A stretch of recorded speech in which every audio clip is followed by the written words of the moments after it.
10 ఏళ్ళు వాళ్ళే ఉన్నారు, 10 ఏళ్ళు పరిపాలన చేసిర్రు, మొత్తం తెలంగాణను దోసుకున్నారు, వేల కోట్ల రూపాయలు సంపాదించుకున్నారు. ఆస్తులు సంపాదించుకుంటే పర్వాలేదు, 7 అంతస్తుల మేడలు కట్టుకుంటే పర్వాలేదు, కానీ పెళ్ళా మొగుడు ఫోన్లలో మాట్లాడుకుంటే కూడా ఫోన్లు విన్నారా? ఇంత సిగ్గు తప్పినోడు ఎవడన్నా ఉంటాడా? వాళ్ళ బతుకు చెడ పెళ్ళ మొగుడు మాట్లాడుకుంటే కూడా గా జోలి ఇంట ఆడా ఎవడన్నా? జడ్జిలను వదలలే, జర్నలిస్టులను వదలలే, ప్రతిపక్ష నాయకులను వదలలే, పెళ్ళ మొగుడు జోలి వదలలే, సినిమా తారాలు మాట్లాడుకుంటుంటే వాళ్ళను కూడా వదలలే. ఎవడు ఏది మాట్లాడుకున్నా వాని ఫోన్లలో ఏం మాట్లాడుకుంటుండో వీడికి ఎందుకయా? ఈడేమన్నా మనిషేనా? అసలు మానవ జన్మ ఎత్తడానికి అర్హత ఉందా? మంది ఫోన్లు తినేటోడు అసలు మనిషా? అన్నం తినేటోడు ఎవడన్నా పెళ్ళ మొగుడు మాట్లాడుకునేది వింటారా? అట్లాంటి సన్నాసులకు మన పోలీసు వాళ్ళు నోటీస్ ఇచ్చారు. మా జాతిపితకు నోటీస్ ఇస్తారని. ఎవరికిరా నువ్వు జాతిపితవు? ఎవడు నీ జాతి? వినోద్రావు నీ జాత? ఎర్రబల్లి దయాకరావు నీ జాత? కుక్కడపల్లి కృష్ణారావు గారు నీ జాత?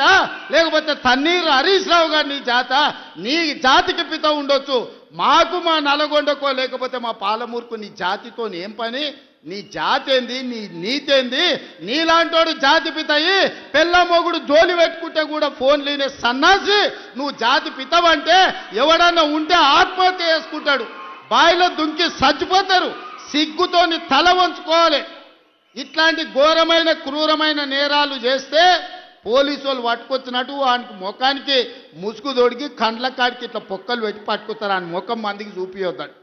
మన పోలీసు వాళ్ళు పిలిచినప్పుడు హరీష్ రావును కేటీఆర్ని అందరినీ ముఖానికి ముసుగు తొడిగి పట్టుకొచ్చేది ఉండే, లేకపోతే ముఖానికి మసి ఊసి పట్టుకొచ్చి పోలీసుల ముందర పెట్టేది ఉండే.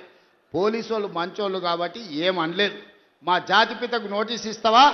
మా జాతిపితకు నోటీస్ ఇస్తే తెలంగాణ సమాజానికి అంత ఇచ్చినట్టే అంటాడు. అట్లనే అనుకుందాం. వీళ్ళ మీకు నోటీస్ ఇస్తే తెలంగాణ సమాజానికి ఇచ్చినట్టే అంటున్నావు కదా, మరి నీ జన్వాడలో ఉన్న ఫామ్ హౌస్ మా తెలంగాణ ప్రజలదా? నీకు నోటీస్ ఇస్తే మరి తెలంగాణ అందరికి ఇచ్చినట్టయితే నీకున్న ఎర్రవల్లి ఫామ్ హౌస్ తెలంగాణ సమాజం అందరికి ఇస్తావా? జన్వాడలో నీకున్న ఫామ్ హౌస్ అందరికి ఇస్తావా? మొయినాబాద్లో హరీష్ రావుకున్న ఫామ్ హౌస్లో అందరినీ రాణిస్తావా? మీ టీవీలు మీ పేపర్లు మాకు ఇస్తావా? వేల కోట్ల రూపాయలు తెలంగాణను కొల్లగొట్టిన దాంట్లో తెలంగాణ నిరుద్యోగులకేమని ఇస్తావా? ఎమ్మెల్యేలు, ఎమ్మెల్సీలు, రాజ్యసభలు, లోక్సభలు, మంత్రులు, ముఖ్యమంత్రి అన్ని మీరే తీసుకున్నావు. తెలంగాణ సమాజానికి ఇచ్చినవా?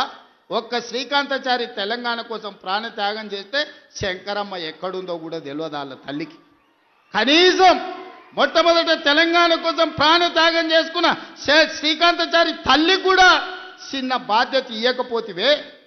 జాతిపిత అంటే ఎవరయ్యా అంటే తెలంగాణ కోసం సర్వం త్యాగం చేసిన ప్రొఫెసర్ జయశంకర్ జాతిపిత అవుతాడు.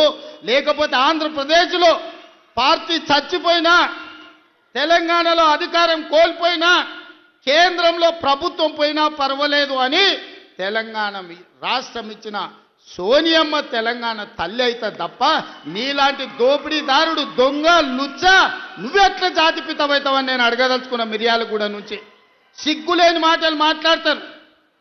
ఇవాళ చేసిన తప్పులకు తల వంచుకొని ముక్కు నేలకు రాయాలి. తెలంగాణ సమాజం ముందల తెలంగాణ సమాజాన్ని క్షమాపణ అడగాలే తప్ప ఇవాళ ఇంకా సిగ్గులేని మాటలు మాట్లాడుకుంటూ బీఆర్ఎస్ వాళ్ళు తిరుగుతారు.